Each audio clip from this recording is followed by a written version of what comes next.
Well, good afternoon, everybody.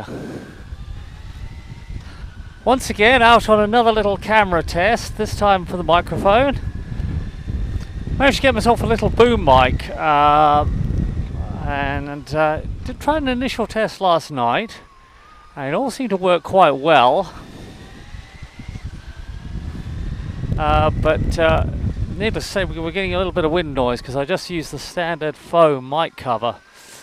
This one I've got a little bit of Dead Cat's wind protection material over it and taped it down. Not the nicest of jobs, but should be effective for this. And we'll just see how this thing works. We're just going to go for a little bit of 10-minute spin round and then pop it on the computer. And hopefully this may well resolve our problems. Quite interesting. I've got this little mic set up off eBay for about 15 quid. It's sort of designed for use on the GoPro and ready for rock climbing.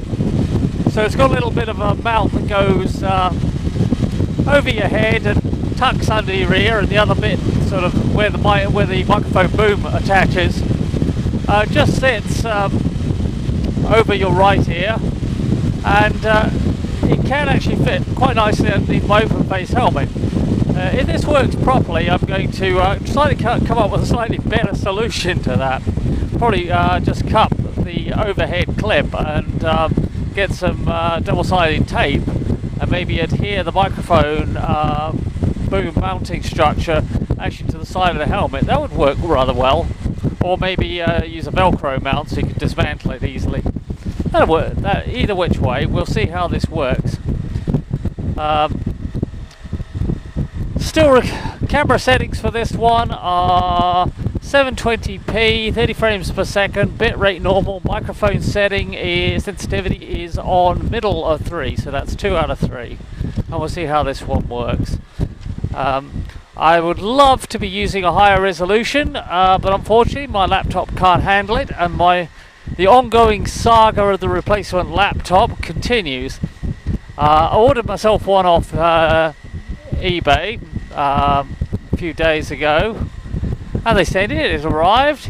Unfortunately, it was someone else's order. So instead of having a nice HP Hewlett-Packard 15.5-inch Pavilion with an i7 processor and 8 gig of RAM, I ended up with a rather nice little Hewlett-Packard MV 13-inch screen with an i5 processor.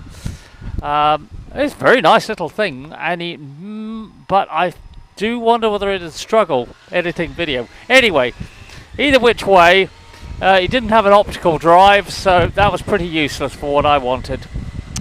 Although of the orders, I actually got the better of it because the computer they actually sent me was considerably more expensive than the one that I actually ordered. But as I say, not any good for what I want to do, which is a little bit of video editing, full 1080p video for this. I'd like it to be capable of handling 4K video as well, although just to give a bit of room for expansion, because you never quite know. Well, it's a lovely day today here in the Midlands. High pressure is still dominant. The wind is sort of trying to slip around though to the west. It's been predominantly northeast for the last few days. We've had quite cold temperatures, only about 5 degrees. At the moment it's a rather balmy 12. And very grey leaden skies. Just coming up through Reaston here. And what we'll do is, I think we'll take a left up here, take some of the little back roads, go up onto the Risley Hills, come back through Dracon and then back home. And that hopefully should be sufficient test.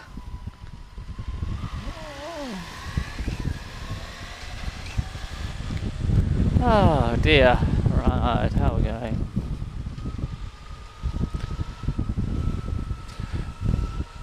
No, I say, been a lovely day today. Took my horse Morgan out for a ride this morning, give him a little bit of exercise, and our Minage, our school, has dried out now, so we can actually use it. So if nobody else is doing anything this afternoon, want to go back to bring him in, I might do a little bit of lunging with him, but that's really going to be depending on time pressure.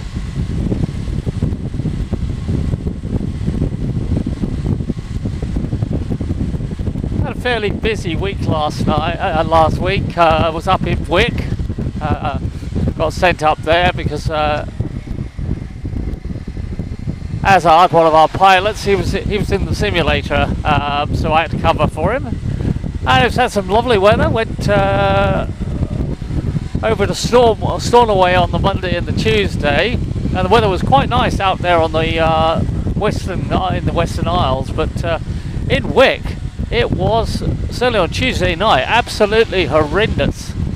Cloud base was right down, scattered at 200 foot, broken at 300, and Wick only has a VOR approach, which is not particularly good for it. Minimum's around the 530 foot mark, if I remember off the top of my head. So I have to admit, I didn't actually think we were going to get in, but we got a nice little gap through the clouds, and there we go. Managed to make the landing, keep everybody happy. Other things we've done this week, right on Wednesday, came back to East Midlands and then had to go down to London with my dad to attend a funeral. Not the greatest thing, but it passed off all right. Been attending far too many funerals actually. I've been working out at about one a month, and it was the funny thing was, it was a month to the day that we had Alison's funeral. That just popped past. Well, this is a good highway speed. This should be a good test. Let's see how much wind noise we're getting.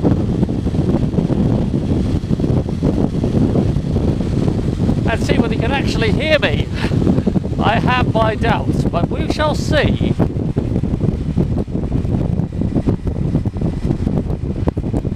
What we'll do is we'll hop on down,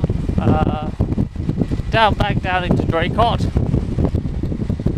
I think.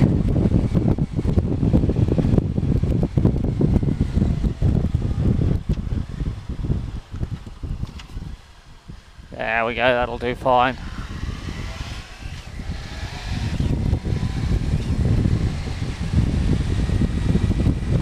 Get a nice view as we come over the top.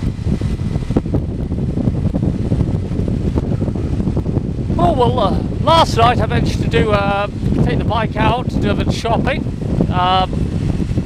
Tried to go and price up laptops at PC World, just in case I end up having to have no luck with these guys that I bought this present laptop off. See if they can't actually give me what I want. I just wanted to see how much it would cost just to get from eBay, off from PC World.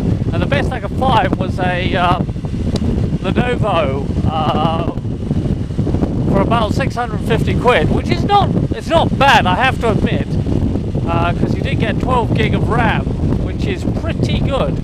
I mean, 1 terabyte on the hard drive, more than adequate really, particularly as I'll probably end up using a separate hard drive to store video, so I don't necessarily need a huge amount on board the machine.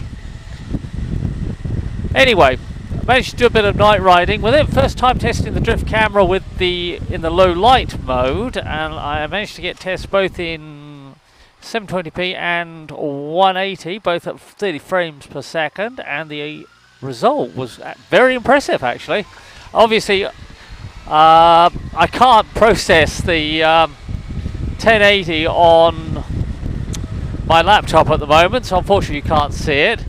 But also carried out the initial test with this little boom mic, and we had very good audio. But the interesting thing was that, at least with the foam cover on it, I wasn't getting very much sort of ambient noise. So for instance, the voice was very good, but you couldn't hear the engine too well, and you couldn't hear everything else, which I don't know whether is good or bad. We shall see. Anyway, it'll be interesting to see how this one works.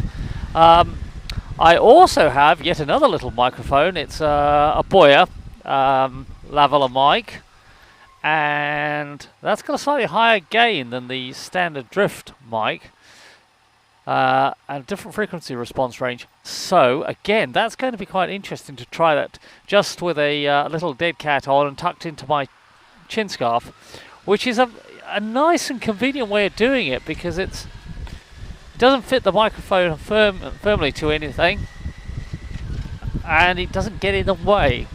I say boom mics are fine, and if this works, we'll set it up, and I'll use the experiment with the other two and use that on my full face, my Schumann S2, which I use a lot when I'm riding the Guzzi, and we can get that out on the road. That's going to be interesting in its own right, because I've had problems with my left hand. That's incidentally why I'm riding this AS version of the FJ, and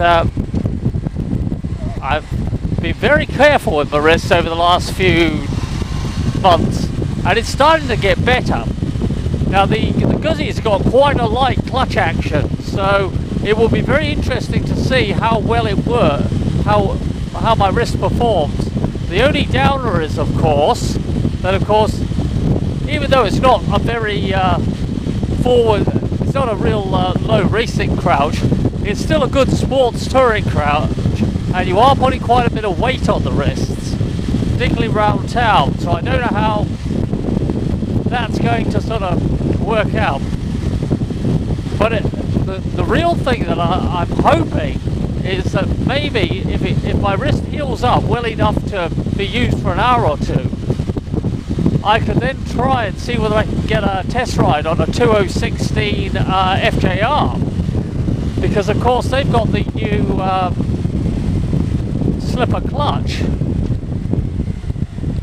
that has quite a lighter action.